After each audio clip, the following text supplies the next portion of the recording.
À peine 2 semaines après la fondation de la Chine nouvelle, une autre tempête s'est abattue sur plusieurs régions. Dès le 15 octobre, le prix des céréales dans le nord et le prix des textiles à Shanghai ont augmenté de façon spectaculaire. En 50 jours, les prix ont triplé. La population a commencé à s'inquiéter.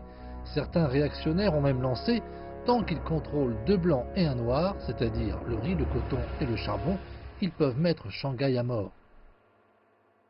Le comité central du PCC a vite réagi. Il a commencé à gérer les flux nationaux de céréales, du fil de coton et du charbon. Lorsque la hausse des prix a été la plus forte le 25 novembre, les grandes villes du pays ont agi à l'unisson conformément aux dispositions du gouvernement central et ont ouvert la vente des produits concernés. Les prix sont vite revenus à la normale. Dans le même temps, le gouvernement central a resserré la politique monétaire. Les spéculateurs ont eu de sérieuses difficultés à gérer leurs flux de trésorerie et se sont retrouvés en faillite. Le 10 décembre, le nouveau gouvernement gagnait la guerre du riz et du coton. Au début du mois de décembre 1949, Mao Zedong devait se rendre en Union soviétique. L'espion qui se cachait à Beijing a envoyé un télégramme chiffré au service secret des autorités de Taïwan pour les prévenir de la visite de Mao Zedong. L'armée populaire a intercepté le télégramme. Les services de la sécurité publique ont ensuite lancé une enquête minutieuse.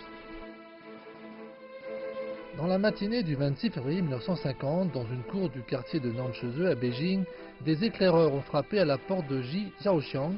Des postes de radio, des livres de code et des pistolets américains y ont été saisis. Au même moment, plus de 10 complices ont été arrêtés à Beijing et à Tianjin. Il s'agit du premier cas majeur d'agents secrets infiltrés découvert après la fondation de la Chine nouvelle.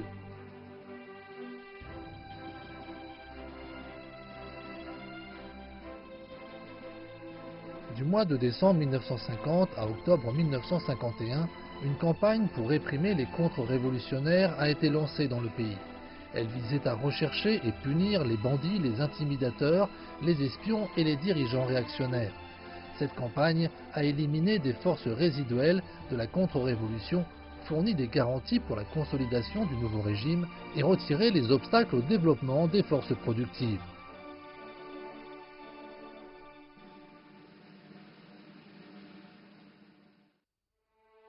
Le 1er mai 1950, la loi de la République populaire de Chine sur le mariage a été promulguée et mise en œuvre. Il s'agit de la première loi promulguée par la Chine nouvelle. Elle a complètement aboli le système inégal du mariage qui durait depuis des milliers d'années et ainsi libéré les femmes chinoises. La liberté du mariage et l'amour fondé sur le libre choix ont fait du mariage un heureux événement.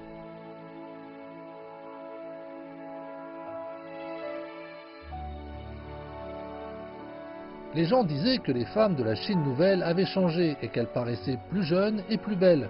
Les femmes peuvent désormais soutenir la moitié du ciel. Elles marchent sous le soleil et participent activement à la construction du pays.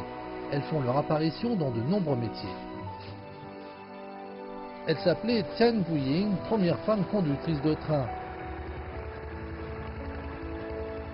Le 8 mars 1952, une cérémonie a été organisée à Beijing en l'honneur des premières femmes pilotes chinoises. Elles se sont envolées pour la première fois dans le ciel bleu de la patrie.